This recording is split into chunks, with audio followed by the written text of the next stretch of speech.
Hey, glad you could make it. Welcome to Fantasy Dad Pods, where dad bods are glorified and dad jokes are encouraged. I'm JT, accompanied by Sean. Sean, how we doing? Hey, we're doing pretty good. We got back from first T-ball game ever today. One ground ball to the chest, and that was all to report. We took a ground ball off the chest, and that was it for the day. So almost got it at Oh, that, but he was checked out after that. So um, start I expected, but that's okay. Started off rough. He was really actually it was funny. He was really most excited to hit, and then that just like shut it all down for 5-year-olds. It's just like all right, that's it. So um, yeah, other than that, no, it's been chill on the dad front over here.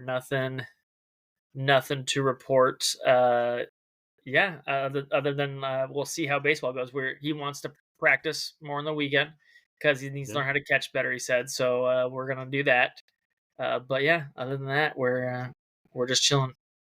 Did I report that we had our yard sale last time? Did we talk about that? Nope. Yeah, we rocked a yard sale. I got asked if we had baseball cards. Um, Oh, I do have baseball cards, but before I get rid of any, I might as well go. I mean, I have like used to buy for those that don't know. I mean, it's a pack of like 2 feet of baseball cards. It's just like just solid stack of baseball cards. It comes in like a tube, and I can't remember who makes it, but I got it in my closet, and I was like, I should probably go through and make sure that there's like that's always the stories you hear. It's always one of those that, and I never hardly touched those as a kid. So they're probably like 8th grade for those that like are graders out there. I just opened them, put them in the box, and I don't think I ever touched them. I had a Ken Griffey senior card. That's how old these cards are. I nice. remember that, and I was like, "Oh, this is awesome." And then like 4 Mariner cards and no one that I remembered, so they probably weren't even good players. But so maybe, but yeah, I should look through all those cards because some guys were like, "Oh, you got any baseball cards?" And I was like, they're scoping it out, man. They're trying to find a nice deal. So, but I didn't have anything for them, so they wanted the and Pokemon cards. Obviously, those are the hot thing. But Yeah. no, those kids they get them as Happy Meals. They fold those suckers up right away, fold them in half. I'm like, well, there goes all the value. But Right. the Pokemon cards. There's how many of those out there? I tell you, I was for those out there, you'll probably like this. Mewtwo. Everybody knows the original Yeah. 150. And I got there was like it was in one of them, like it was like a Halloween special Mewtwo, and it was like foil. I was like, man, Mewtwo used to mean something. That, like, got a foil one that's like the money. I quickly go online. We had saved them, so we hadn't opened them from like around Halloween. We always used to go after soccer to get them, and I was like, I got 4 packs, after every soccer game, like 4 weeks. I was like, let me see. Open the first pack, and it's that hollow Mewtwo. I'm like, whoa, this might be worth some money. He might have pulled some money. I was like, man, look at this. And I'm googling as I'm opening the second pack, and the second pack is a hollow Mewtwo, and I was like, well, there goes that probably. Like, there's no way I pulled two, and yeah, they're like 40 cents a pop, like going online, and I'm like, because Mewtwo when we were growing up, JT, that was like the dude, like that was Yeah. like a foil one of those guys. Like I was like, oh, Nolan's college just paid for right here. Like here we go. And it's like what have they done to our boy? You know what I mean? Like what have they done to it? Yeah.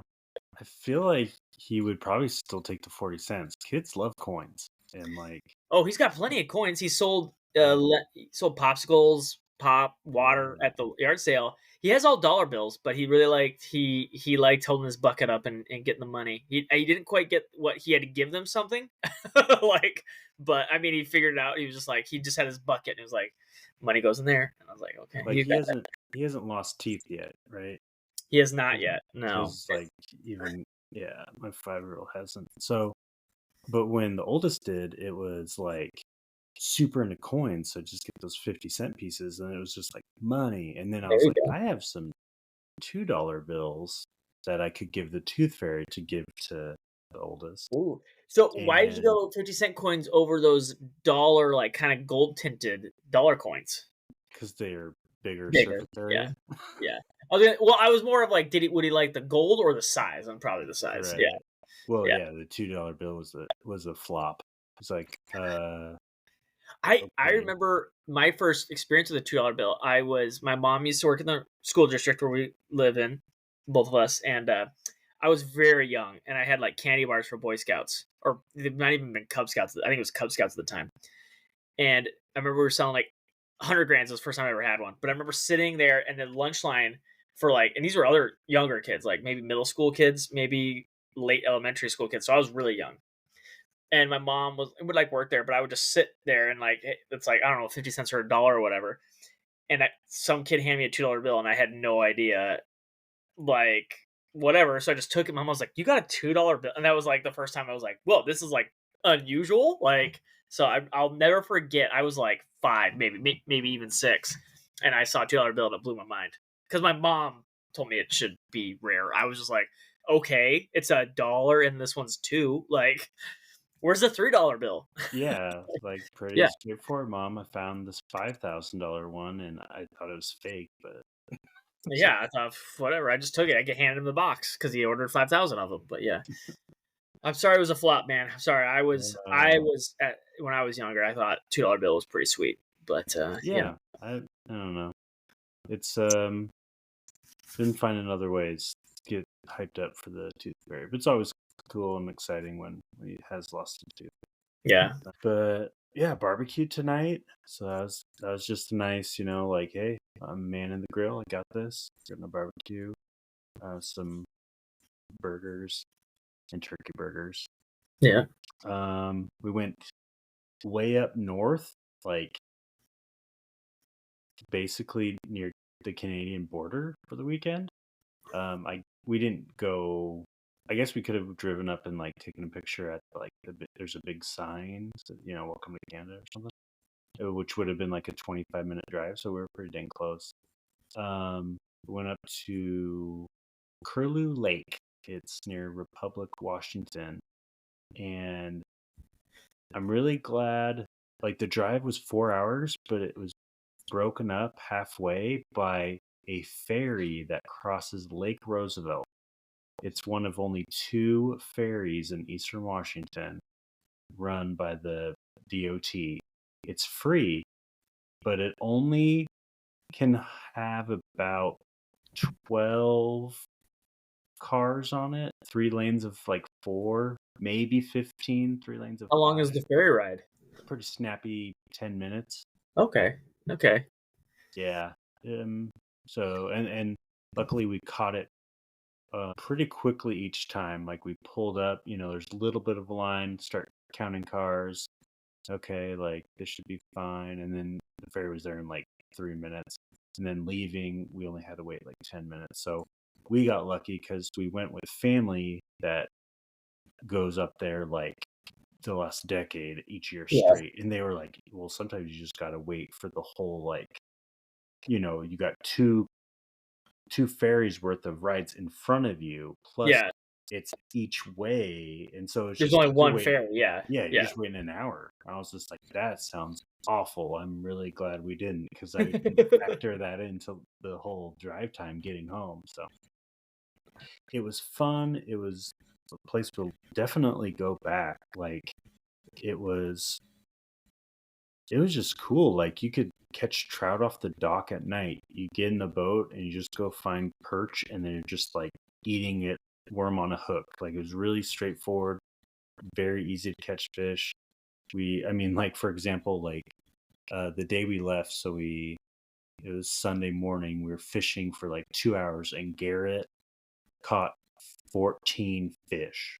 Oh my gosh. And that was just one person, and there was 2 boats, and there was like 10 of us, and so not all keeping them, but he hooked into and reeled in 14. So he was like really excited, and it was a lot of fun. Like that's the whole point. It's Man, just a lot of fun. So it looked very Ozarky if you've ever seen that show. yeah, Yeah, so less drugs probably, but yeah. right. So it was good. Had a lot of fun, but I mean, otherwise, we're coming up on just, I don't know, 4th of July shenanigans, fireworks and stuff. So that'll be fun too. Nice. We don't do fireworks over here because the 4-legged member kind of hates them. Although she is going a little deaf, unfortunately. Sorry, Mila. I know you're in the room here, but oh geez. And but yeah, so maybe it'll be a little easier with her, but yeah, she just hates it so much that we usually hunker in the closet and sleep in there for her. And actually, the boys really like that, or the oldest one, who knows what's going on, really likes that, sleeping on the air mattress in the closet. So he thinks that's like the coolest thing ever. So he almost launched his brother because his brother was quite young Oh, when the blob. la- the last time. So yeah, he was almost a month to the day old, and we set him on the air mattress just to sit him there, and then brother kind of goes run. Like you think of like one of those things, like a, I don't know, inflatable thing, and you just run and he jumps, and brother almost took off in the air. But thankfully we kind of caught him before he ran and jumped and did it, because the brother had no idea. Older brother had no idea that he was going to launch his brother, but he just wanted to jump on the air mattress. And I'm like, oh, your brother's on the air Yeah. mattress. Yeah. He's gonna go flying. Factoring in the physics of, Yeah, air knowing how things pressure work. and yeah. So, but yeah, it was. We'll see. And I gotta say, like, our town that we live in is not the biggest, but it has a problem with fireworks. I don't know if you've driven down like bombing range, or like, Yeah. we did that today, and there are more fireworks stands than ever before. There are, There's more. legitimately, in between tents and stands. Okay, get technical here. You could drive near where me and JT live, and you could get, it's a 4-minute drive to the edge of the city limits to like where we're both kind of at, and you could hit 7 fireworks stands or tents in 4 minutes. It's literally like 2 a minute, and just driving at like 40 miles an hour. You're like, boop, boop, boop. I'm like, how many do you need? Like, how, like, it's one road. Like, how, like, I'm like, guys, I get by your fireworks, but like, we need to chill. Like, there's so many fireworks on the street. Like, Yeah. I asked the wife, because she kind of has access to like info about the numbers of how many yeah, got permits to sell. And so it was before this last weekend, so about a week ago, there was somewhere around 20 permits handed out. So I don't know if it's increased since then. it's just, Um, our town is not that big for 20, it's 20. Like, I'm kind of impressed. Yeah, it's crazy, the fireworks per capita oh, numbers. well, I and like, remember, for those that don't know, we live in a desert, guys. Like, like, we're shooting off explosives with fire above our head, and we haven't rained in a while, and we're in a desert. Like, I'm just like, we guys, had a like, really rainy spring, Sean. This year would be the year to do it. But overall, I agree with you, because it's been 90s. All of a sudden, it's like summer. Hit the light switch. it today was actually nice. You picked a nice day to barbecue. It was because we were just outside playing Yeah. baseball. It was like 78, 80 degrees. Hmm. It was like perfect. Don't look at tomorrow, JT. I'm just telling you. Yeah. Like, we're done with the 70s. Let's put it that way. Yeah. Yeah. I snuck in the mowing session because we were gone for the weekend. I snuck it in Monday night because I saw that forecast. I was like, I don't want to mow at 8 p.m. when it's still 80 plus. That just doesn't Yeah, sound. we picked the hottest day of the year to have our yard sale, and at 7:30, I was like, I am done with the heat, and it doesn't start for half an hour. Like, Right. we closed it. We closed it about an hour early because we're just like, we're done. I'm done. I've been out here for 3 hours, and I'm Hmm. toast. We went and caught. I don't know if you saw on Facebook. We caught one of our buddies who's in a band. We Yeah, we wanted to go family had a back. nap time, but it still wasn't enough. We were just Hmm. done, so because we didn't get a nap. The kiddos did, but they were still just exhausted. So we woke them up, got some food, and then we're gonna go to ice cream. And they're like, "Oh, come to see the show." And they were just like down the hill, in between 2 fireworks stands now. Hmm. But there's this restaurant we were playing, and then we're like, "Look, I don't know how long these kids are gonna be awake." So we got 2 songs into their set. Let's put it that way. And then the Oh, youngest was dang. like, "I'm done." And so we're like, "Let's go get ice cream," because Grandma wanted to get ice cream, and we'll take it home and we'll eat it if you're not asleep. And they did. The youngest didn't make it; he was out. But the Where do you oldest ate get his ice cream and passed out. where do you Like, get ice cream around there? we got froyo. Or do you have to go across town? Oh, okay, gotcha. Yeah. Yeah, Grandma wanted to go there, so Nice. yeah. But yeah, Um, it was a long day for both of those kids, and they didn't wake up till the sun just like is killer. So yeah, mowing the lawn early in the morning or really late at night, it's really the only option because you're gonna die in the day. So I feel you there yeah. on that one. Yep. Yeah, I was planning on going, and then this whole thing came up, and I was like, oh, we already booked it. But yeah, I wanted to go see him again because I've only seen him the well, No, I take it back. I've seen them a couple times live at 5. But I saw their very first time when they went to like were public at all, and like TJ was drummer still, and the very first set it was at like D's Book and Cider, and put my foot in my mouth about Tommy's mom. I was like, wow, you have a very like bubbly, like you have a number one fan already. I didn't even know you guys were like a band, but you have like a really strong supporter. That's my mom. I was like, oh, okay. Yeah, they're fun. Speaking of fun and really hot playing baseball, baseball players still play baseball, and with that comes you get injuries. You get people like Bryce Harper limping up, pulling a hammy or grabbing a hammy, according to today. Left hamstring, no update, but I didn't see it, so I can't speak to. I don't know if you saw it, but I can't speak to how it looked. But they just said limped and grabbed his left hamstring and went to the tunnel with trainers. So by the time you're hearing this, you will probably know more than us. But man, Bryce Harper. Another Phillies thing. Kyle Schwarber felt his groin tighten up in left field, and the guy who saw Spencer Turnbull was going back to the rotation and was like, "I'm picking him up." This guy, before the next day after waivers clear, IL for Spencer Turnbull. 15-day IL with right shoulder soreness. So 6 to 8 weeks. I hate to say like, hey, this is what you get, Phillies, but like when you say, okay, you're a starter for the next 2 starts, and then you're a long relief in the bullpen, and we need you to start again, and then we need you long relief, and I'm just like, just pick one, snip, snip, snip, snip, snip, like snip, snap, snip, snap. Yeah. I'm watching the Harper video. It was a ground ball to first baseman, so he was really digging to try to beat it out. And then the last 3 steps, Did he beat it out? No. Didn't even beat it out. Lame, and especially like once he hops on one foot, he kind of leans forward to go to his hands, still bouncing on the one foot. Like he did not want to put weight on it after a bit. Yeah, that's a bummer. Bummer. Carlos Correa, 94-mile fastball to the hand. X-rays were negative, but we understand Correa and that body and what it's like. So I would say since it's negative, we're out of the woods. But if it'd be anybody but him, I would probably be more comfortable saying that. So it's just so fitting he's on the Twins. Let's just put it that way. It's the Twins, man. It's the Twins. Like Minnesota, the state of 1,000 lakes and glass. Just picture that. If that team you told me were like, they're healthy, they're killing it, and the next day all 9 starters were on the IL, I'd be like, I could see it. Of all the teams, be like 9 starters IL same day. It's Twins. But hopefully he's not too banged up. Stanton, 4 weeks. Hammy as well. That was a little bit further back, but I don't know if we've potted since then. Starling Marte. What timing by the baseball gods of taking down Jason Dominguez like the week before he gets injured, and then Stanton gets injured, and you're like, well, it was like destined, yeah. Like should have been.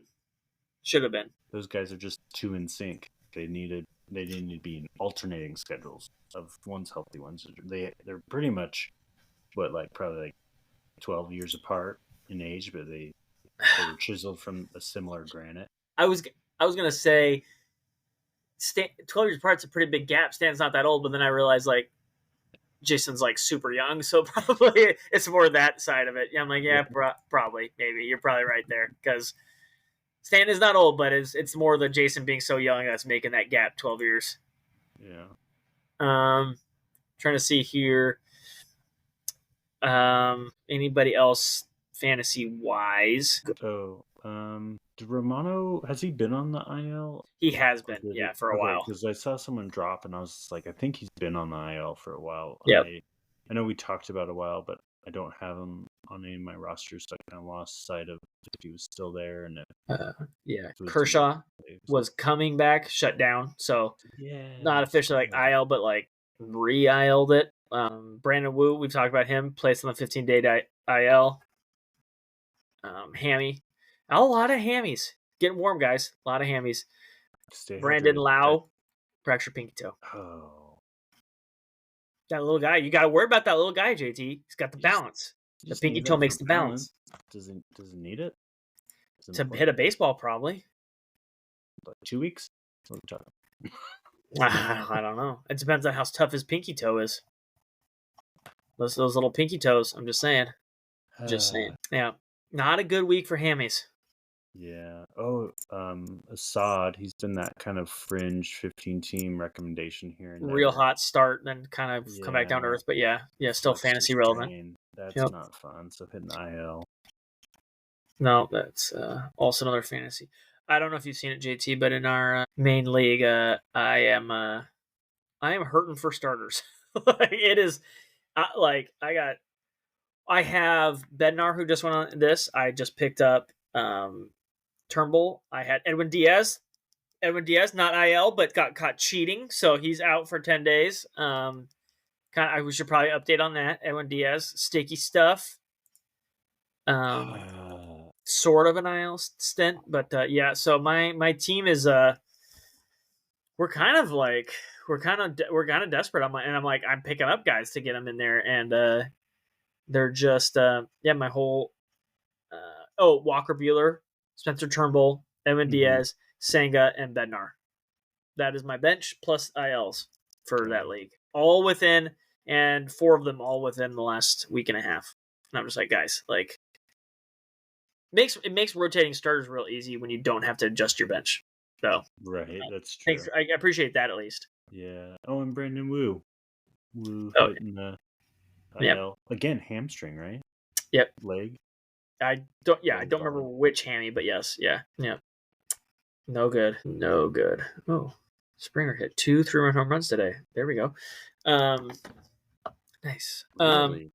Yeah. Speaking of hitting home runs, let's do some distance. And we did share on Twitter. Shohei Ohtani hit one in Colorado that might not have landed yet.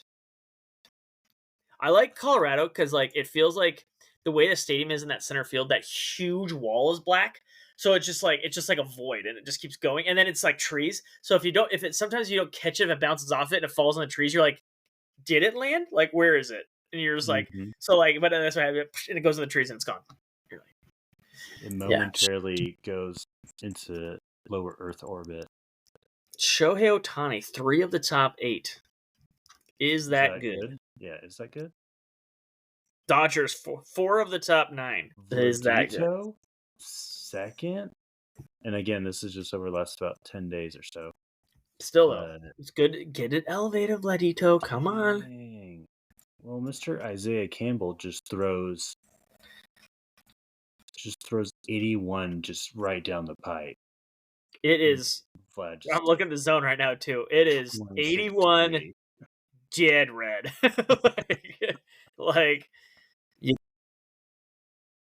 You couldn't have thrown it and he hung it too. Right. Oh my goodness! I just watched the video. I think I've seen it on Twitter before, but yeah, he cleared the street past the Green Monster. For those that don't know, yeah, there are people who are like, "Oh my goodness!" Like even Red Sox fans, like the lady in the back row is like covering her mouth, like, "What?" Like, do I need to report this? Like, yeah, he hung that dead center, 81 miles an hour, and Vlad got all of it. And I don't know if you're listening to this podcast and don't know who Vlad is, but he's big boys, big toys. So he gets that, took us into it. It went pretty far. Yeah, clear a street after leaving a baseball stadium. Yeah. Rafael Devers. We don't talk about him too much. He's a doubles machine, but he can get a hold of one. I mean, he's got 6 more than Vlad. I feel like he's so elite. He's almost underrated because you just what you're gonna get. His floor and his ceiling are basically the same. It's ridiculous. Yeah, I feel like he's the guy who gets. He's not the splashy player, and that's what hurts him. Because talent wise, elite, but people just don't know who he is because not the flashiest. And he's always. I feel like when he was really good or having better years, there's always other things, and there's other players like Xander, and then they brought in stories. So there was like other things to talk about. Trading Mookie. It was never Rafael Devers. And then now by the time it's kind of become Rafael Devers, it's like, who are the Red Sox? Were they the worst team in the East? Like, so it's like, now he's the best player and the player on that team, but like the Red Sox as a team are just like, oh, okay, you're also there with the Yankees and the Orioles, and I'm like, yeah, he's become the new Jose Ramirez. I feel like the guy who's clearly overshadowed. Both play the same position. Yeah. Mark Venutos. I'm just gonna say this: hitting dingers. Lots of them too recently. Like, I'm glad I called that guy JT on my fantasy team. Cleared the batter's eye in center field in Chicago. There you go. He hit two in a game the other day too. Like, just heating up. Jake Bauers, name you haven't heard. 444, dead center against Texas. Plays for Milwaukee if you weren't aware. It was a grand slam too. Yeah, Jake Bauer. Devers here again. There you go. Right below him, Tyler O'Neill, back healthy. Here we go. Off of Gausman too. To finish for Tyler O'Neill. You always do. And that's how many home runs he had to start. He barely was playing, and he has the same home run as Devers. My goodness, that cleared the Green Monster. It was not no doubter, JT. If you get a chance to look at that one, he's a big, strong man. He likes to swing hard. Just kiss it goodbye. he clears everything. Yeah, Tyler O'Neill, shock the traps. Ooh, off Gausman. Yeah, I was gonna say off Gausman. Yep. Let's see here. Any other Jackson Merrill getting some love for the kid. Yeah, he's been coming on strong. Yeah. This month. Yeah. Hit 440 against Milwaukee. Yeah, gosh, there's another Ohtani here. I was gonna say the other Jackson here, coming in with the lowest distance home run, 264. Something's a little fishy here. Oh, was that the inside the Parker? I was gonna say it's got to be, right? Yep. Dove in, and guy can move. Yeah. And so as soon as it's gone out or rolls past him, it's like, honestly, why even chase it down? He's going. It's a stand up instead of the park home run. I mean, he slides, but it's one of those. That always bugs me. Like, so technically, okay, I want to get pedantic about this. If like when someone says like a stand up triple, and obviously they didn't slide, but like, what if like they slid, but like they really didn't need to slide? The ball's nowhere near. Would you still call that a stand up triple, even though he technically slid? Yeah. I'd still. I'm like when the third base coach is like, slide, and the ball's still in the outfield.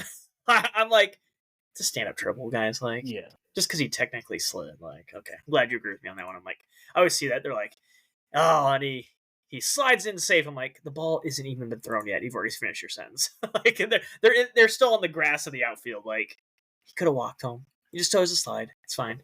It's like this weird, like, you got to get your uniform dirty to earn the player of the game type of Jay Buhner style. I don't mind it, Got to get some dirt on it.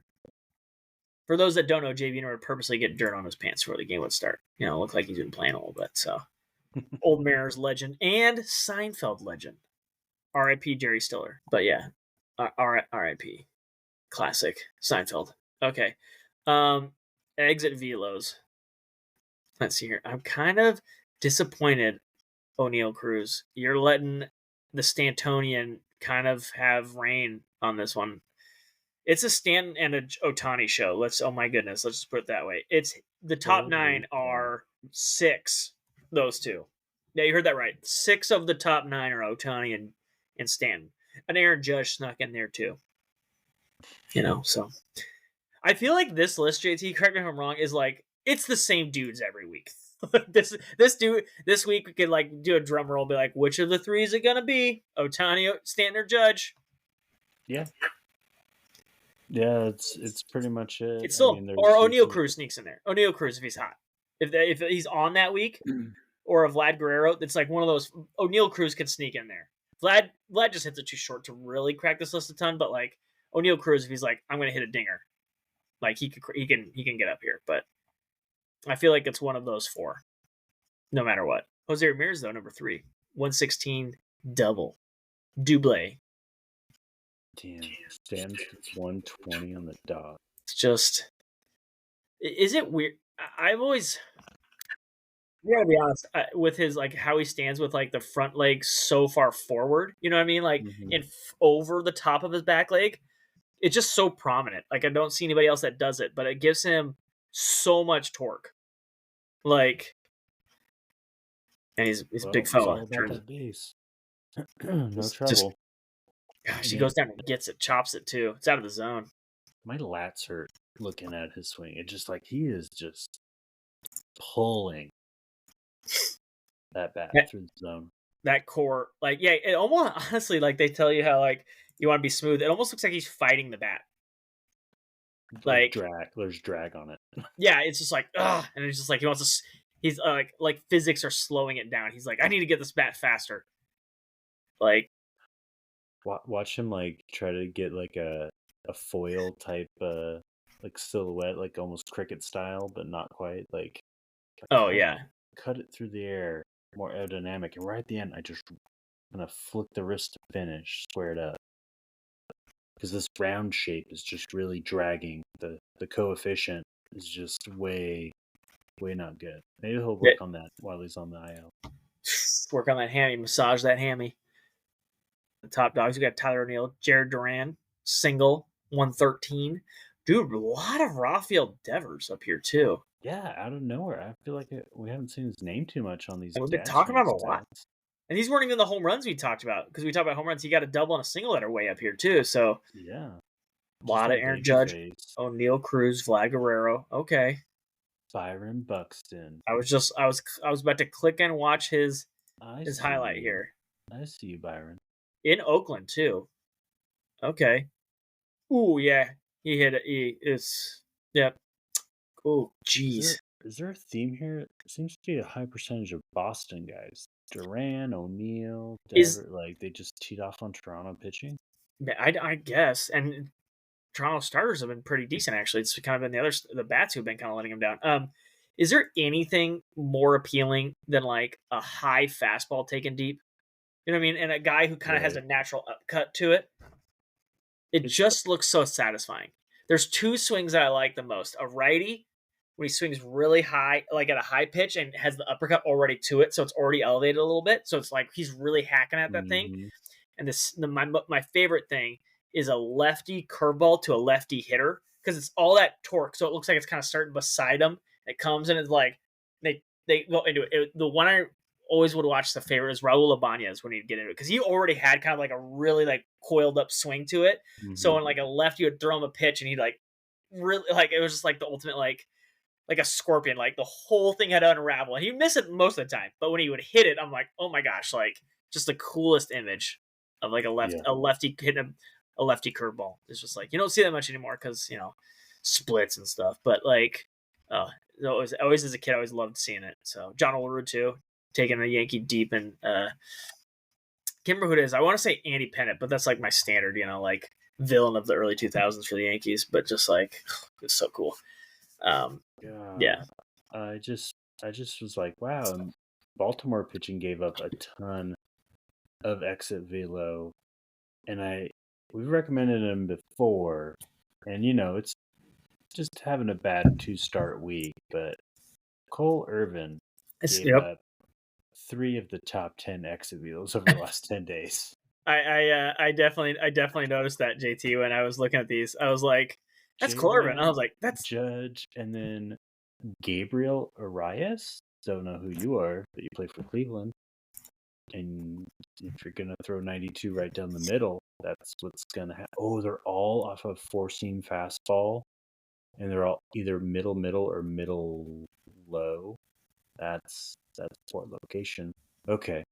Yeah, I was just like, what's going on with all these Baltimore pitchers, and Toronto, I guess, too. I want to see this Cedric Mullins 50-mile-an-hour hit double. Let's see this 50-mile-an-hour hit double. Ultimate saw it off. Man, Lance. Oh, it almost gets gunned by Stephen Kwan, but makes it. Have you seen? I mean, Quan's been kind of dinged up all year and doesn't have full Yeah, qualifying stats, but I don't have him on any of my rosters. So he did a number of the Mariners recently, so yeah, I'm aware. he's doing Yeah, a number on just when he's at the plate. He's almost yeah, hitting 380 or something. yeah, yeah. I I saw like some reel about how in the off season they were talking about you make too good of contact. Let's start Yep. just having you swing harder and like you'll miss more, but when you do make good contact, that's you're already skilled. You'll just be more impactful, and it's worked out even better than anticipated because Yeah. his K rate is down. Again, small sample alert, but it's working out. It's like Uh, okay, like worth a try. I heard that actually today in a podcast I listened to, and this literally verbatim was like, you need to swing harder, and you can miss. It's fine. Like it's the old adage of the in the movie Moneyball where he's like, I'll take a pitch or even a second strike, but I'll walk more. It's like, look, something bad might happen in smaller sample size, but in the long run, it'll be better for you. It was the same thing someone referenced in a podcast today about George Kirby and how hitters hit really well in the first pitch of at bats because he doesn't walk you, and the pitchers obviously after a couple years like, look, let's swing aggressive early, and everyone's like, you need to throw more balls, like which is like it's funny. It's like make less contact and throw balls.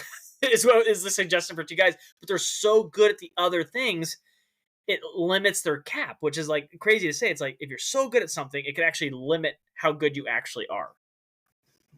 And yeah, Yeah. Kirby's such good control and throws such good strikes. Everyone knows that, so they're just going to be very aggressive and swing, and it could lead to like complete game 80 pitch games, but also could lead off to Mariners are cruising in Tampa Bay, and he gave up back-to-back home runs on 2 pitches, 2-0, 2-0 immediately went on 2 pitches. So it's like, it's just crazy how doing something bad can actually be better for you in the long run. It Speaking almost of something reminds bad, me. we got Oh, we got some paid updates. yeah, JT's stat, because when you're high on this list, you're gonna get paid. absolutely. Number again, we've talked about this, JT. I've been very impressed with your stat here because I feel like when I see these names, I'm going to list them off here. It makes sense. The list goes: Aaron Judge, Gunnar Henderson, Shohei Ohtani, Kyle Tucker, Soto, Ozuna, Harper, Devers, Ramirez, Alvarez, Bobby Witt, Mookie Betts, Freddie Freeman, Carlos Correa, Alex Bohm, and Jackson Profar. Which, for those that have been paying attention over there in San Diego, he's been very good this year. So that's the top 17 or 16, and all of those names I've heard of. So that's a good list. That is a good list. So I feel like, yeah, this makes sense as to why it's a good list. Aaron Judge and Gunnar Henderson and Ohtani. Oh, again, I'm just gonna stop because I could keep going forever. But like, really, the top six when you get to Juan Soto, I'm like, yes, all 5 of those are in MVP conversations. Like, Yeah, and those are the top 6 guys. I think yeah. Ozuna should probably be, but he's not going to be just because of name comes with it too. So that kind of means Ohtani's going to run with the NL rookie or MVP, which he might since his buddy Mookie Betts got hurt. I mean, honestly, that was probably the person who had a chance to take him down. But yeah, Gunnar Henderson, Aaron Judge, people have been sleeping. Gunnar Henderson's been amazing this year. Been amazing. So, yeah, JT, what are your thoughts? Well, I'll just mention real quick. I'll tweet this out and attach it. So Fancy Dad Pod, so you can see the numbers in the graph. It's ridiculous, just how far out Aaron Judge is in the top right. His little data plot is just so far away from everyone He else. does have over 200 WRC plus, so it plays like His it plays. yeah, his WOBA 474 going into June 27th. We're like halfway through the season. His slug is over 700. It's almost 800. It's This is on almost 800. streaming. Slugs when he decides Yeah, to but that stream. yeah. He's Sorry, plugged forgot to in. specify. But yeah, slugs when But when it's swinging is almost 800. It's pretty good. It's pretty good. yeah. When he swings, it's basically 1,000 slug. So Like, so doing yeah, pretty good things. ultimately paid is just kind of taking two factors and how would I say it? Like WOBA is an awesome stat, and I just have never really seen it broken down on. You can say, oh, he's having a great WOBA, but is it because he's walking a lot or he's hitting, slugging? Yeah. And I wanted to kind of break it down in those two buckets. And so taking slugging when we swings and with our WPDI metric that we have and just the differential column, Yep. again, check it on Fantasy Dad Pods when I tweet it out. But the red is going to mean they lean heavily on the slugging part. And if you scroll down, you get into the bad paid and you usually see a lot of blue. And that means that they're really trying to rely on just getting on base, seeing the ball well, which is fine, but counting stats don't really follow that. You see a lot of names at the bottom: Nico Horner, Luis Ariz, Jeff McNeil, Corbin Carroll. That is the type of people I expect to see. Alex Bregman, we've talked about. Like, just no pop. Mookie Betts is the one that's surprising out here, but I would immediately block that out. Mookie Betts will always be fine. Where's he at? He's down at the bottom. He was, if you sort by just the difference Oh, the and diff. get very blue, he's down bottom 10. Mookie 10. Betts is a unicorn. And that's I tried to explain it to somebody the other day, like when I was talking about just in general, like regression stats. I tagged you in the tweet eventually, JT. I was like, how you could tell, and I said, like, there are certain parameters which everybody falls into. Like, your BABIP is going to kind of be this. Like, you could, but you need to be a unicorn, and that's what Mookie Betts is. Like, after a number of years, we've realized, like, it doesn't. The rules of everybody else doesn't apply to Mookie Betts. It was the same way for Christian Yelich for a long time with the BABIP as well. For how fast he was, his BABIP was overproducing, but it was like a 3-year stretch where everyone's like, "Look, it's just what it is." And then obviously things have changed that recently, but like that's just anyone as MVP. It was just like that's just what Christian Yelich is. And then he took a ball for the kneecap and changed the whole that whole thing. But yeah, don't believe these things till you have a couple years on it, but we're very aware of who Mookie Betts is, and this is who Mookie Betts is, and you'll be fine. Like, yep, don't worry about it. There's some blue here, but who cares? Well, yeah, and see, the differential isn't perfect. I was just trying to get a visual. It makes total sense. Who relies on, well, who, I mean, I guess, like, if you want to rely on one, you probably want to rely on slugging, obviously, more than the contact. Ideally, you wouldn't want to rely on either to carry the weight. But yeah, like, basically seeing blue is it's easy to see with the more blue usually well, I mean, and Luis Urias is very blue as well, but he also, like, he's pretty good on this WPDI metric as well, just because he controls his zone so well and all that stuff with it. He just doesn't have any pop with it. Same with Alex Bregman. We talked about him, just there's no pop.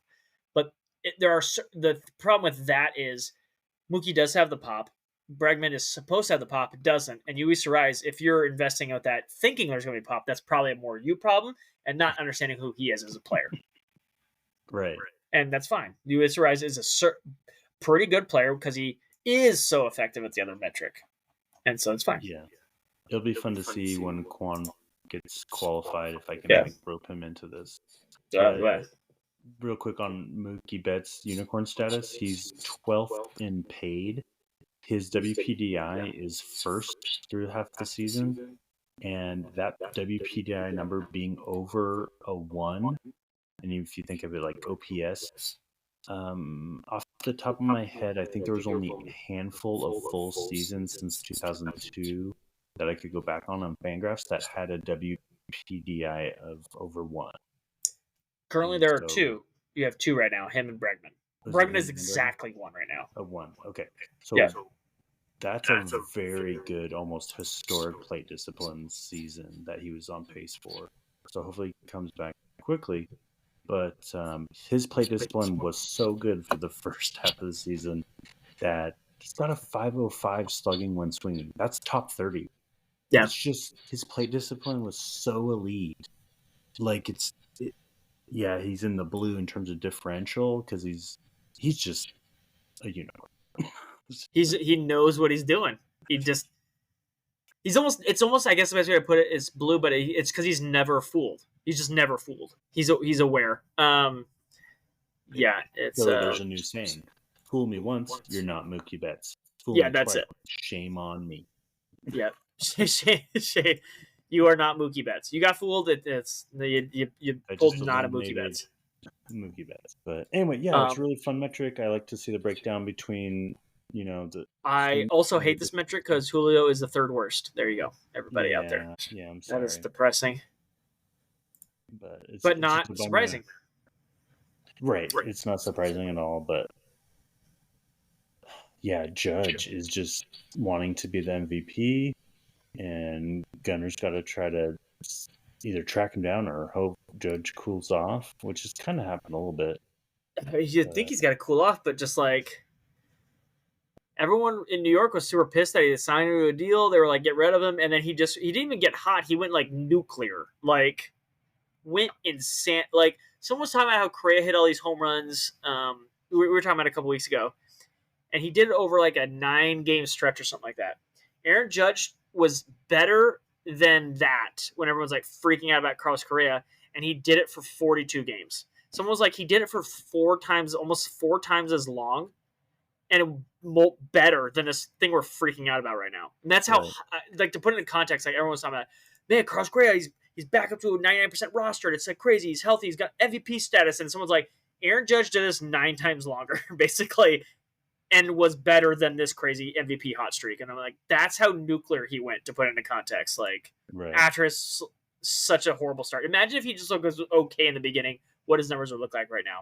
He's that stupid little dot in the top right. It's hilarious. You guys all need to see this. Look, go click on JT's little post because it's hilarious how far his little blue dot is, because you clearly know which one Aaron Judge is. It's ridiculous. It's like a Wayne Gretzky chart when you're looking at it. Like, I wonder who has the most points in a set. Oh, there he is, way out there. Yep, that's that guy. Not hard to tell. Yeah.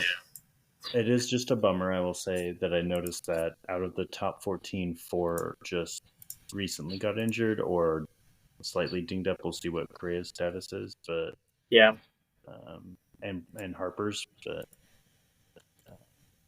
baseball's just better. Are you counting Ohtani because he half injured? Does that play into it?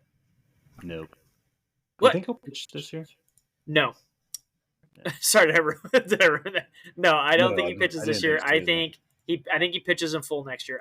If I'm the Dodgers, I just say, look, I mean, I would love to have you, but you got 10 years, man. Like, I need you to try to pitch as many of those 10 years as possible. I don't need you to try to get us we got the 3 MVPs and Will Smith for, at least, don't call me on it, 4 more years, I think was the least one is signed, because I know Will Smith and Ohtani just signed, and Freddie did it like a year ago. I just don't remember how many years Mookie has, but like about 4 years would be my guess. Like, they're all for 4 more years, and they're all still relatively good age. So, I mean, well, Freddie Freeman not, but Freddie Freeman's a freaking animal, so he doesn't.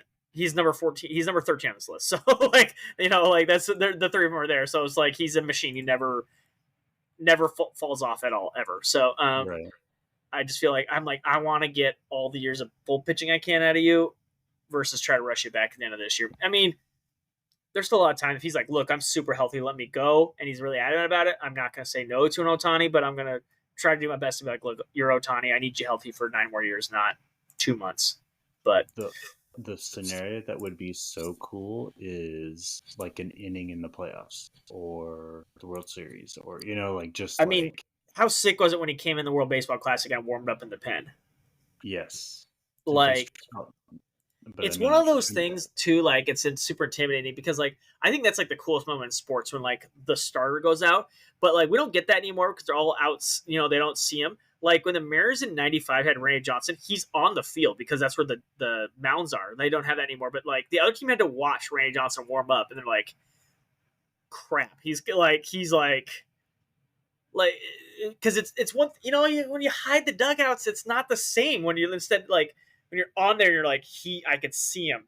I could hear the glove. He throws 100. Like, you hear it snap. Like, you're just like, like doing I'm gonna do a cuss, but like I can hear it, Yeah. like because I don't know if everybody here has been to a baseball game down low, but when you hear someone that throws real hard hit the glove, I mean, even like normal pitchers were like, man, that's really hard. But like when you hear that guy who throws 100, especially back in '95, like you're like, that's terrifying.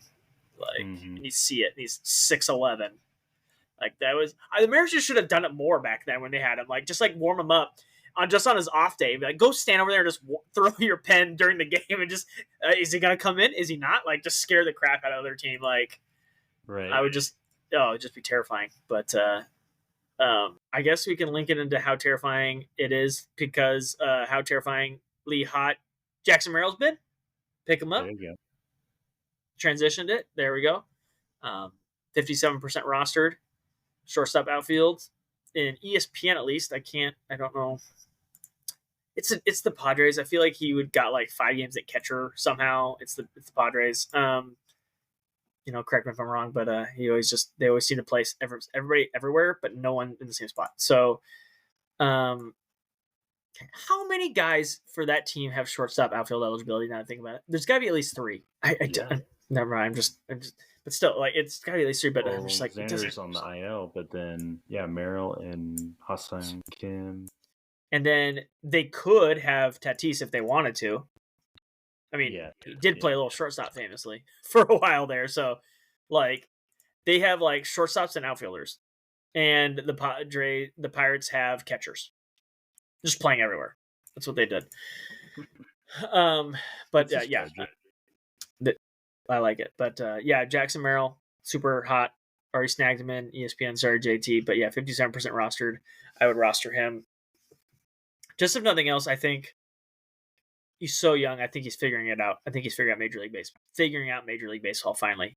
And the numbers still look pretty solid. 10 home runs, 9 RBI, or 9 stolen bases. No, 9 RBIs would be terrible. But almost 40 RBIs. So I think he's going to just continue to improve. So I'm all in on him. Yeah. Who else, JT? I don't recognize that actually was like, I think right around 40th in paid metric was Alec Burleson.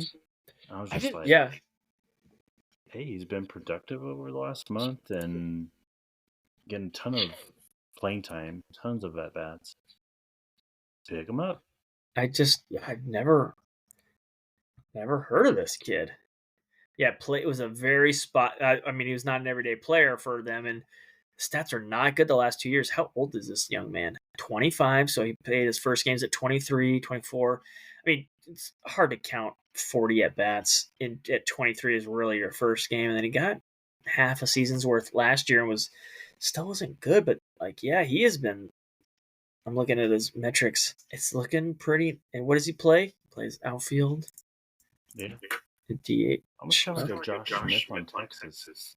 Horrible year last year, and then it's just like, oh, look at that. But 24 and 100 games, over 100 games and 300 at bats. It's like, I guess he got some playing time at the end of the year, but it still was like there are a lot of pinch hits there. Oh man, yeah, and we're talking outfield.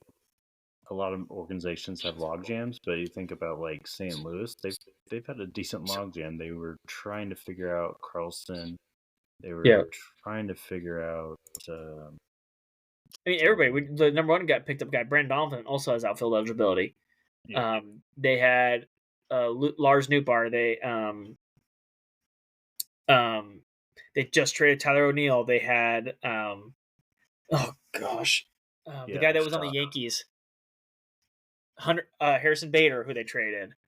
So they had so many guys. Walker. I was trying to say Walker. They're trying to get him to play out. They moved on from so many guys in the last year and a half that or filter them through. It's just it feels like. And actually, let me see here. You can talk about somebody else too if you want, but I thought Nolan Gorman had played a game or two in outfield, but I guess not. Yeah. I'll say Willie Castro.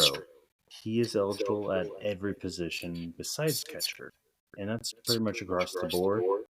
OBP machine, getting plenty at bats. Don't watch him play day-to-day baseball. He's awful in the field. but he gets on base and he scores runs. How about that? So he's not playing multiple positions because he's a utility guy. They're just like, we need your bats, but we need you to like play somewhere. Okay, because again, we're talking about Minnesota, so the DH is just spoken for, and so by any number of 40 guys. Yeah, what was it? Willie Castro. He was like, yeah, multi-eligible positions, and I had him for a little bit in the ESPN league. And then I think I did myself in by watching some of his plays in the outfield. It was awful. And he was like in a 2-week rut at the plate. And I was just like, I'm just going to drop you just out of like, I would Principle. feel better about myself. I know defense isn't fantasy relevant, but I have to drop you. Yeah, just like the baseball person in me is like, this isn't worth the street cred. Yeah. Yeah. I can't be like, and Willie, love how he spells his name. It's actually Willie. Willi. Willie. No E. Go leave that E off. Another Minnesota Twin. Carlos Santana is hitting well now again. Like, what? Yeah. That needs to be the clip to like Carlos Santana's hitting again. The long pause. Yep. Like that's the only way. I don't get it. I'm not gonna pick him up. But I don't blame you if you did. Like, he's been, and I'm looking at his last 5 games. He's been crazy hot too. Like, it's like, last 7 days of slugging is 600 JT. Like, those old first basemen age like fine wine, like well, and I just feel like I'm looking every time I look up. I'm like, he's terrible. Like, and then I'm like, man, he's just having a rough year. It's just not good. Okay, it's not good. Then at the end of the year, I'm like, 780 OPS. I'm like, what? When did that happen? Like, how did he get above like 750? Like, yeah, I'm looking, I'm like, oh, he's at a 520. Here we go. Like, it's like Nelson Cruz. Like, it's over. Then I'm like last year, 773. How did his OPS get that high? Like, what? When? And yeah, like right now it's 780. I'm like, it's one of those Nelson Cruz. It's until it's done, it's done. I've just got to keep this. There's certain guys you're like, okay, you're 30 something, it's gonna fall off. With him, it's just like, look, I just gotta wait till you're done. Until the day it happens is the day I believe it's gonna happen. So I'll just stop assuming it's gonna happen. Salvador Perez, Kansas City, same division. I'm like, you're gonna fall off. You put so many innings on that body, I can't trust you. And then he's like, I'm good. I'm still good. And I'm like, fair enough. Okay, whatever. Like, I just I'm just gonna stop doubting it. You're gonna be good till the day you're not. And I don't know what that's gonna be, but I'm just gonna stop pretending like I know when it's gonna be. Because you're a catcher, of course. Everything you should have fallen apart years ago, but it didn't. So I'm like, whatever. I'm not gonna keep fighting it. You just do you. I got 3 now. Okay, what do you got? Low rostered that are finally like legitimate, playing like the name on the back of their jersey. Yeah. Jonathan India. You need a second baseman. You need a middle infield. He is batting 17% roster. Yep. Walking a ton. Jared Kelenic. Oh, hold on. Sorry, Jonathan India. Man, he is so hot the last 10 days. Yes. Oh my gosh. Yes. Oh my gosh. He's got like 6 multi-hit games in a row. And I think the manager noticed because I think he's been batting leadoff recently. I mean, he only has 1 home run in those days, but I mean, you have 6 multi-hit games in a row. Who cares? Like, I don't. Man, jeez. Yeah. Oh my gosh, he has so many runs in those games too. Like, doesn't have a ton of stolen bases and runs, but when you're on base that much, or stolen bases and home runs, but you're gonna score a lot of runs. But yeah, oh my gosh, yeah, you're right. Okay, sorry. 12% rostered. He's batting leadoff. And if you're the leadoff batter for Atlanta, it doesn't matter what your name is, you probably want to roster him. Getting all on base by hitting, not really walking much at all. But he's confident, and it's working right now. We talked about outfield or defensive plays, and he had a pretty, let's say, interesting one in New York. where we argued if his controller glitched or lagged, but Right. it should have been a pretty. I wouldn't say routine fly ball, but it probably could have been caught. And not only did that, but he made it look worse than it was too. Also, like falling down. But yeah, it was Yeah. rough. But yeah, crazy hot to start 13. It his season was crazy in the fact that like he had a 1300 OPS, but no home runs to start the season. Like he was hitting everything was double, or he was getting base all the time, like 4-4, two doubles and two singles.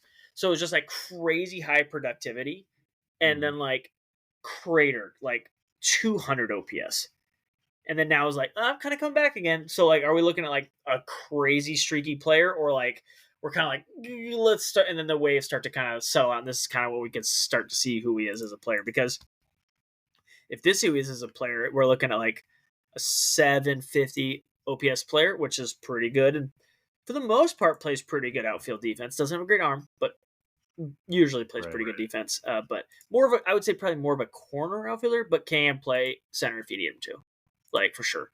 Uh, like a Johnny Damon type. You know, there's a I Jared Kelly's arm. That was a little mean for your arm, Jared Kelly. Like it's not quite Johnny Damon, but still, like I'm. Let's put it this way: I'm going home on third if I'm standing on third and Johnny Damon's catching a fly ball. But yeah, it's good to see him kind of like hopefully figure it out, and especially with they need more help in that outfield. So I think let him hit against lefties. I'm tired. Come on, just let. I want to see it. I kind of want to see it in Seattle, and I want to see it here with the Right. Braves. Let him do Yeah, it. he Let him just hit had some to lefties. adjust Let him to a play every day. different kind of role. Yeah, let him play every day. So Okay, and who else? Jesse Winker, 17% You trying to rostered. dig at those old mares? That was what's happening. I'm not a fan of Winker, but like you gotta respect it. Like I the mean, I respect yelling at 80, 60-year-olds in the stands too. Like, just the amount of times that Washington Nationals are stealing, and then he's walking a ton. And honestly, he would have even more and better stats if it not he was slightly day to day there for a little bit in the middle and over the last 30 days. So trying to tell 60-year-old men to meet him outside. Uh, you know, priorities. you know, it's just when you have a rough night, you gotta beat up an old man. But uh, he's got almost a 400 on base percentage. That's kind of it, right? I mean, Goodness. he's got it's 380 this year. Yeah. Uh, that's kind of all you need to say. Like, yeah, that'll work when you're on base, regardless of what you do. And he has 12 stolen bases. Shut up. Yes. The Nationals run so much. It's just like, what? 12? Yeah, you kind of got to roster him. How's he only rostered 17? He's got 380 on base. I mean, it depends on which league you're in, but I mean, it's 41 walks. Like, if you have any, I mean, average is maybe not like, but if you're in an average league in 2024, what are we doing at this point, anyways? You know what I Mm-hmm. mean? What are you guys winning your weeks with like 230? 240 is a good week. I just feel like on base is the way to go. And he's got 37 runs, 36 RBIs, and 41 walks with soon to be double 10 home runs, 10 steals, like in a 380 on base. How is that roster in only 17% of leagues? I mean, he plays outfield, so it is a little crowded out there, but still. Sure. I mean, Nick Castellanos has 11 home runs and one stolen base, and it has an on base of 100 points lower, and is rostered in 67% of leagues. Just for context, there, everybody. Shoot, I right know the below you, name right plays a there. lot into it, but I mean, Jesse Winker Yeah. just keeps doing it, and Jesse Winker, before he fell off in Seattle, remember people like he was winning all he was all-star player for Cincinnati. Like it wasn't just like we're talking like multiple years of over 900 OPS. Mm-hmm. So yeah, it's not like he's hitting 800 OPS. It's a fluke. I'm like, maybe you just needed to hit a restart. So I'm just saying, like, yeah, Jesse Winker might be bringing it back. Don't call it a comeback, JT. Don't, not yet. Don't. Well, he But might have you been just here for pointed, years. Just saying. Just finish that song. Um, you just pointed me at one other name, David Hamilton, stolen base machine, 12% rostered. he's right next to Nick Castellanos, so I was literally looking Yeah. at David Hamilton. We talked about him Holy last time crap. though, but yeah, Yeah. He's the guy who stole like what? How many bases in that Yankees game? 4. Yeah. 4. Yeah. Just David Hamilton. He was so good they wrote a play about him on Broadway. Dang. I mean, we don't have to talk about Royce Lewis, but he's so freaking good at baseball. Just please, man. I want to talk about. He has been struggling a little bit recently. Might have missed the hot streak, but JJ Bleday was really hot there for a while. He's kind of cooled off. I'll say like he's 27% roster. I think he probably should be about closer to 40. Splitting hairs probably, but like he's 11 home runs. He has 800 OPS on the season. So I feel like he needs to get a little bit more love. Honestly, Oakland is just easy to forget, but like when I feel like they got 3 or 4 guys that I'm like, man, you should probably actually roster these guys. You know, more people should be paying because everyone's like Oakland, ignore everything. There are pieces here to this team that like in a fantasy context can actually really help you. And again, they're not going to pad the stats. He's playing pretty well. Has 35 runs, only 29 RBIs because again it's Oakland, but like only and 11 home runs, which is fine. But like again, he's got a if you're on base, a 340 on base, which isn't amazing, but still it's fine, and an OPS of 800. OPS of 800 in today's game, where like the average is closer to 700 now. Like, yeah. Just saying, like depending on what league you roster, if it's an OPS league, like he's crazy low and if you have an OPS league. So I'm just saying, 800 OPS in this day and age. Pretty nice. Pitchers. Let's do pitchers. Number 1 increase in roster. This Max Scherzer guy. Scherzer.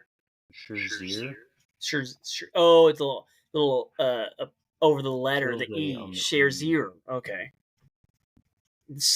20% increase in roster spot. Shock. What? Who was not rostering Max? What leagues? He's still rostered in less than 7% of leagues. What are we doing here? I guess he did struggle last year, but yeah, till the arm falls off, man, it's Max Scherzer. You know what I mean? Like a couple rough months last year. Who cares? I don't care. Like, which he in his time in New York, granted it was only 19 games, had an ERA over 4. It was 4.01. That was the first time he's had an ERA at any stint over 4 since 2011. JT. He has since that time had only an ERA over 3 2 times. 2020, do with it what you will, is 12 starts.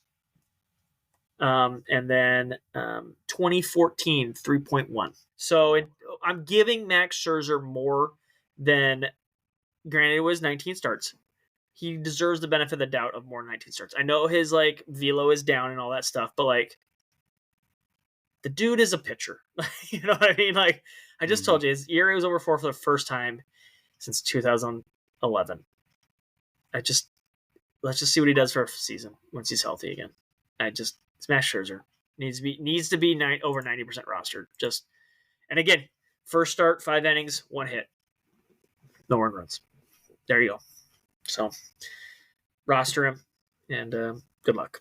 So I hope he's, can we talk about another person? I want to talk about somebody else. James Paxton just doesn't strike people out anymore, but is still, other than getting in some walk trouble early. I know I was listening to a podcast again today. Shocker, that's all I seem to do at work. But very early in the season had massive walk troubles. I mean, like in a 5-start stretch, had 5 walks, 3 walks, 8 walks, 1 walks, 5 walks. Has since cooled down. He did walk 3 the other day, but the whip is coming down, and he just keeps getting people out now. Down to ERA of 3.3. If he just is healthy, he's not striking anybody out. But if the whip's going to come down because he's not walking as many people because the Dodgers lab is working with him, he's been very effective for a long time. If he's healthy, that ERA is going to keep going down. And if it just keeps going down, it's going to be sub 3. I'm just telling you, before too long, I think. I think we've entered crafty lefty status. I mean, he got roughed up against Pittsburgh, but let's remove the Pittsburgh start. He has gone no earned runs against the Mets, 1 earned run against the Rangers, 1 earned run against the Rockies in Colorado, and then he shut out the White Sox. But again, that's 4 starts, 2 earned runs. Mm-hmm. I don't care how many strikeouts you get. I mean, he did actually. He's had 8 and 6 in two of those 4 games, but still, it's like you're just not giving up runs. Your ERA is like basically, it's basically like less than a run a game, or it's basically 1. So I'm like, that always plays when your ERA is 1. You're gonna be fantasy relevant no matter how many you strike out with a 1 ERA. So, and he plays for the Dodgers. So if you're in a wins league, like they're gonna score runs, and James Paxton's gonna keep you in the game. So, Matt Waldron. It's ridiculous how fun it is to watch Matt Waldron on MLB The Show. Yeah. Well, he's still good in real life too. Yes. I just feel like 40% rostered is too low for Matt Waldron. He's feeling it. Yeah, I just feel like give him some more love. So out of all these names that I'm seeing that are recently rostered, like in our league, like they are rostered in our league. All 20 plus of them. Like it takes a while to get to someone. Spencer Trimble's not because he just got hurt. So, but yeah, right. Yeah, they all need some love and our team. Our league is on all of these guys. We're talking like guys who are like 60% rostered, and we're like someone in our league's like, I need it. Like, you've had 2 good starts. Good. Yeah, Tobias Myers, 16% owned. Yeah, just we're picking them up. Rostered. Reese Olson, 16 owned. Like rostered. Like, yep. Ben Lively, boom. Trying to see here who. I mean, like a lot of these guys. Am I missing something about Trevor McGill? Why is Trevor McGill so low rostered? Do you know, JT? Probably just getting a more strong side of the share saves, I guess. I mean, he's a 1.7 ERA, 16 saves, and is rostered in 25% of leagues. I just that's like closer status, right? Like what are we doing here? Saves have come over the last month, so maybe just like people are starting to wise up to it.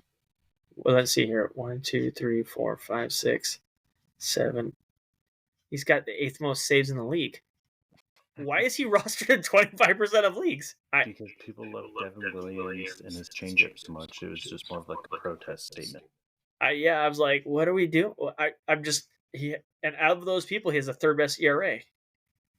In 11 days, not games, Sean. In 11 days span, he had 7 saves. Oh my! I just saw it. Look at all those saves in a row. I was like, jeez. And there were oh my goodness! Only one of them was a 1-out save. Yeah, look, he's basically he's going in for an inning. That's what it is, and he's gonna give up about one guy will get on base. That's basically what it is. He doesn't strike out a ton of people for a closer. His ERA, though, is 1.7. At the end of the day, like we talked about it, like sometimes people are unicorns. If you get the people out, I don't care how you get them out. You know what I mean? I would like you to strike them out. But at the end of the day, I don't care. Get them out. Your job as a hitter is to get to first. I don't care what happens. There are some ways it's better than others. Your job as a pitcher is to not let the guy get to first. So, yeah, that is, at the end of the day, the job. I talked about how I did not like Tyler Anderson last week or a couple weeks ago. And then he threw 2 quality starts and then 5 innings of 3 earned runs. So I don't know. Who knows what I know? I mean, whatever. None of them were sexy, but his ERA is still 2.6. So I just like 35% rostered, and I'm like, probably should be a little higher. Your ERA is that low.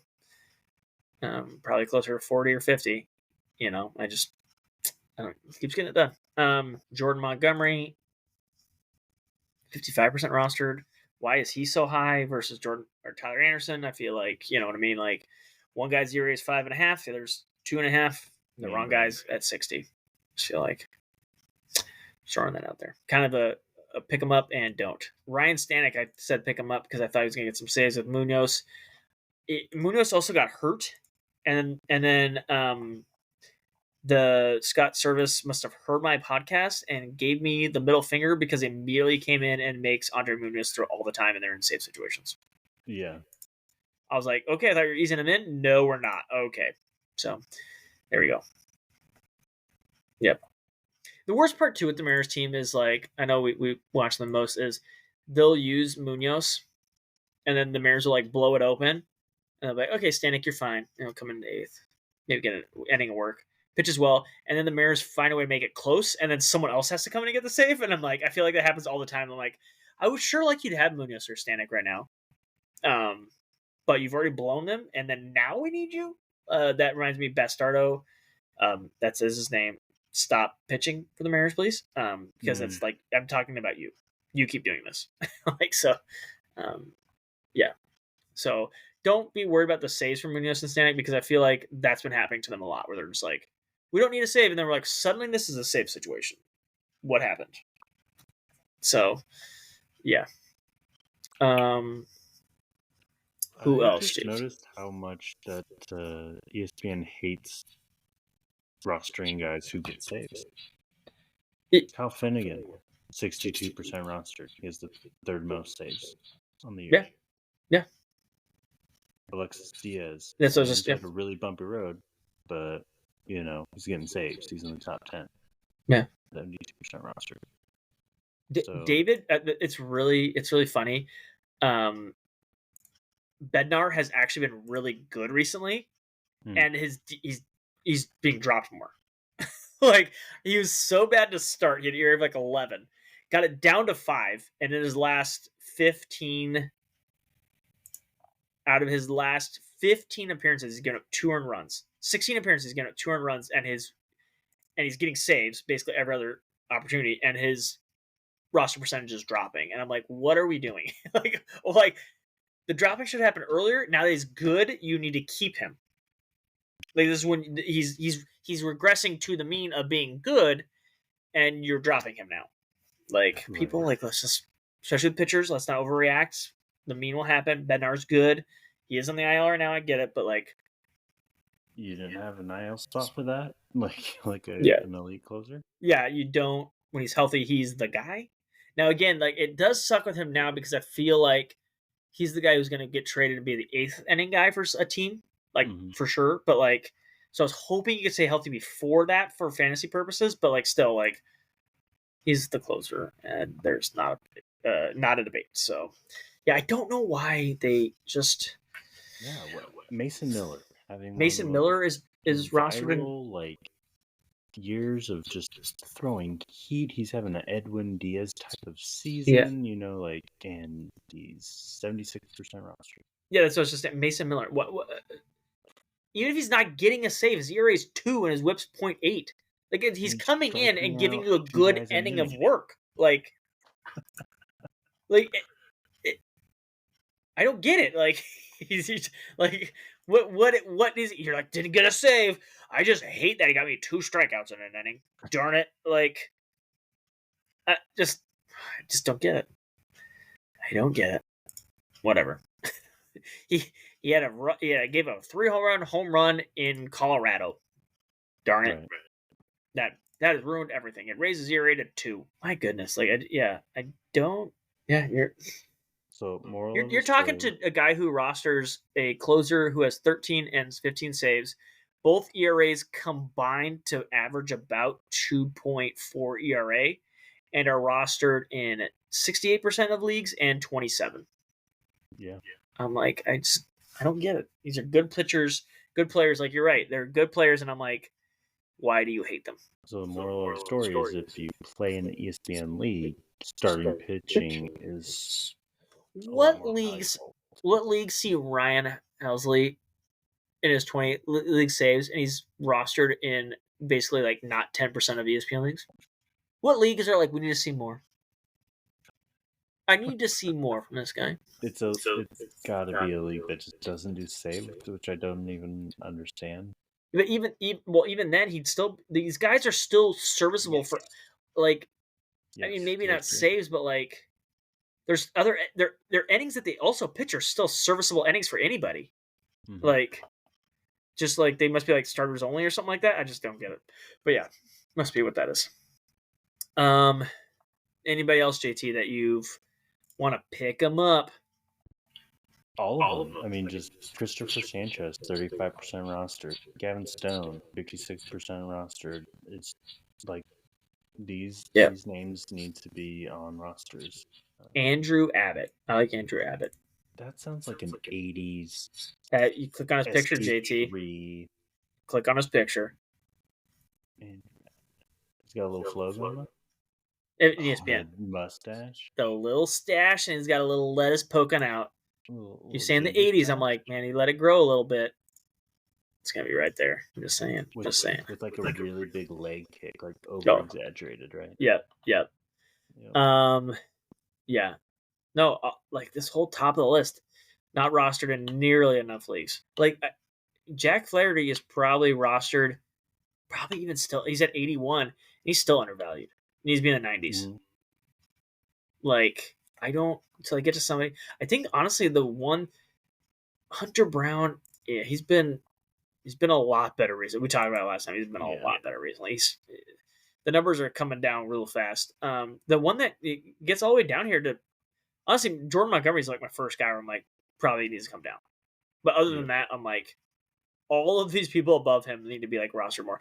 Maybe you can make a case for Billy Ober at 66, but I'm like, I feel like that's right where he needs to be. He's good. He's still good. But like 70%, probably is fine for 70% rostered. You know what I mean? Yeah. But like any lower than that, I'd be like, no. Like he's probably perfectly where he needs to be. But like the one, it gets down to like basically like the 20th, where he's like 55% roster, Jordan Montgomery. I'm like, probably should be lower than that.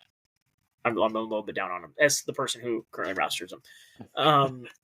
Man, Bailey Ober got right with Oakland. His last 2 starts were against Oakland, and now he's got a start tomorrow against the Mariners. That's a good in T-Mobile. So here that's hard to hit there. So his last 2 starts against Oakland, 3 solo home runs. That's all the home runs, just 2 solo, and 18 strikeouts to 2 walks across 15 and a third. Get right. A lot worse you could do. Droppable guys. What do you make of Bobby Miller being kind of a mess? In the words of who is it? Pitcher List, he talks about still ill, like IL, like give him a little bit of a leash. You think he's still just I think 67% roster is probably a little. I don't know if it's a little high. I'd still say wait on it a little bit. Maybe just don't start him, or maybe spot start him and be a little smart about it. But I just am like, he's only 20 innings in the year. I mean, it hasn't been pretty. A lot of walks. A lot of walks is really most of it. 12 walks in 20 innings is not good. But yeah. Are you ready to say bye to Luis Gil? I literally clicked on him and looking at his recent. Obviously, I don't think it's going to be as bad as it's been the last 2 starts. I'm not thinking it's going to be like 13 earned runs in 5 innings.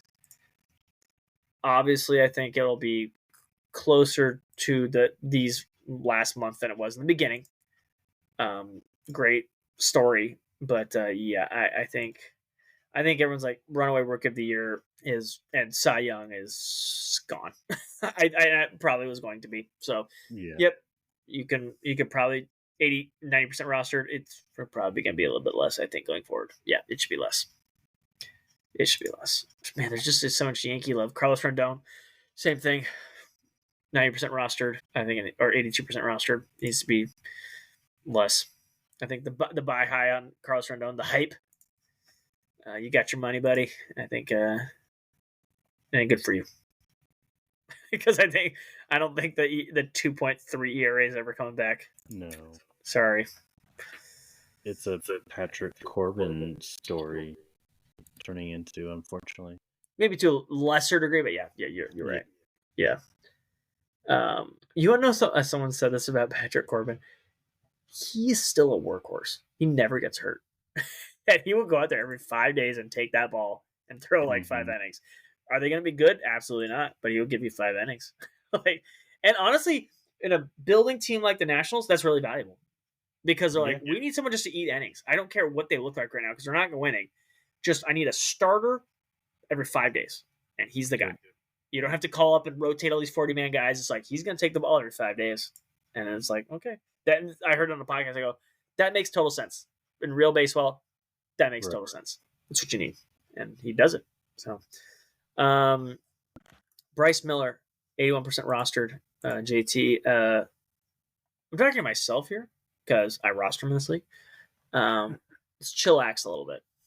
2 of the last 4 starts have been very rough, like ERA over 13 rough.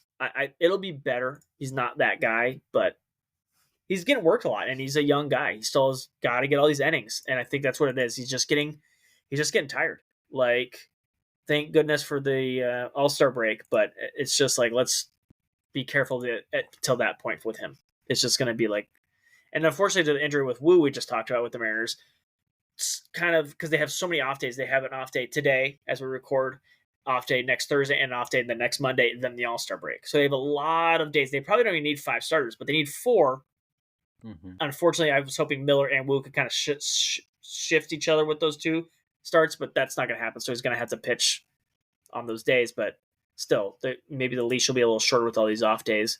So get him at least some rest. But yeah, I think he needs to be rested until the All-Star break. So spot start him as needed when it comes to before the All-Star break. Any other big names? We're coming up on time. Trying to see. Talon Walker's only 2%. Evan Gossman, little. I'm just saying, like 92% rostered. I don't know.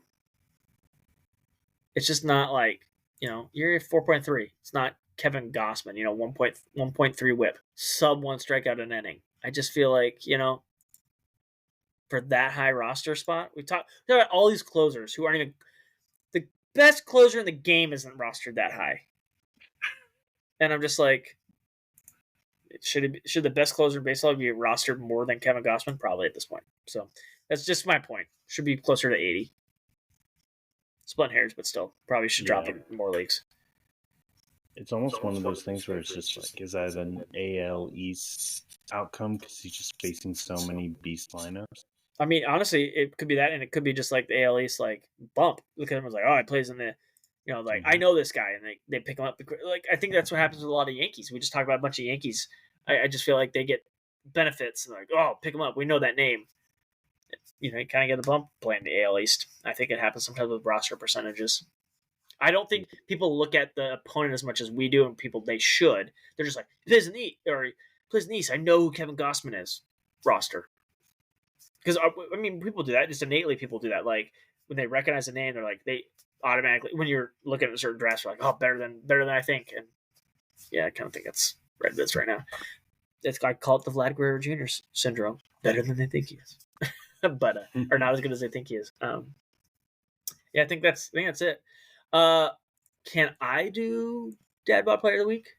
Absolutely. I don't have the video. Well, we're an audio podcast, so it wouldn't help anyways. But in Baltimore, there was a home run hit, and for those that Cameron Yards, right field over the that large scoreboard, up in the upper deck. You guys can picture all upper decks of like the last row of it before you fall over the side out of the stadium. Basically, there is a dad with a beer, and there's a stroller next to him. Can't confirm there's a baby in the stroller. It's kind of moving fast. He reaches all the way fully over. One hand grabs a very hard hit ball. I believe they said it was 111 off the bat. Bare hand that sucker. Caught it. Yeah, clearly dad. I think baby's in the stroller. And he celebrated it. He was pretty proud of himself, as he should. Did you see that? Did you find it? I just remember seeing it. Yeah, it is. It's pretty legit. So for those that haven't seen it, you just have to Google "fan of Baltimore catches foul ball," and he's kind of all over the place right now.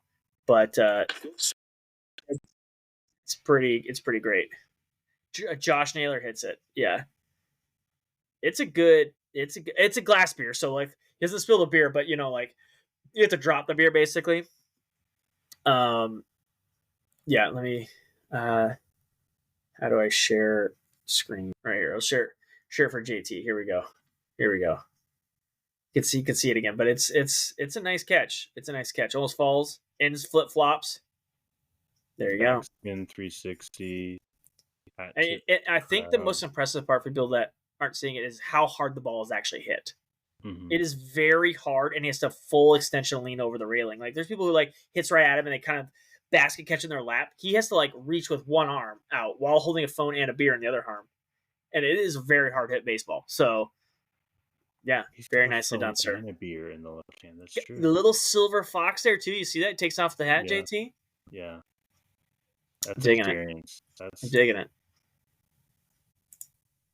Yeah, but yeah, that's the Dad Bod Player of the Week, because that's more athletic than I can't remember who you saw catch that foul ball or try to play defense, JT, for the Twins, but or Jared Kelnick. Sorry, Jared, but that your play was hilarious. But that guy, yeah, had good defense in the outfield. So, shout out to Bat Boy who saved Otani's life.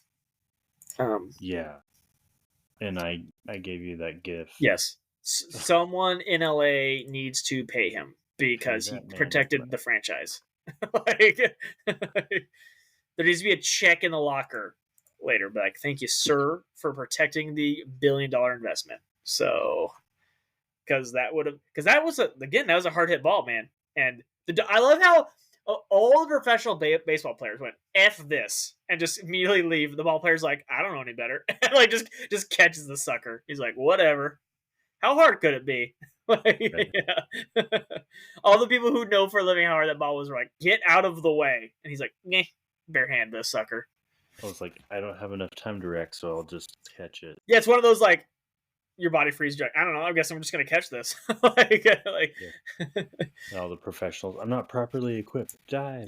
Yeah, but saved Otani, so needs to be a nice fatty check from Magic Johnson and his buddies in his locker room, saying thank you and a little lipstick kiss on the envelope for it.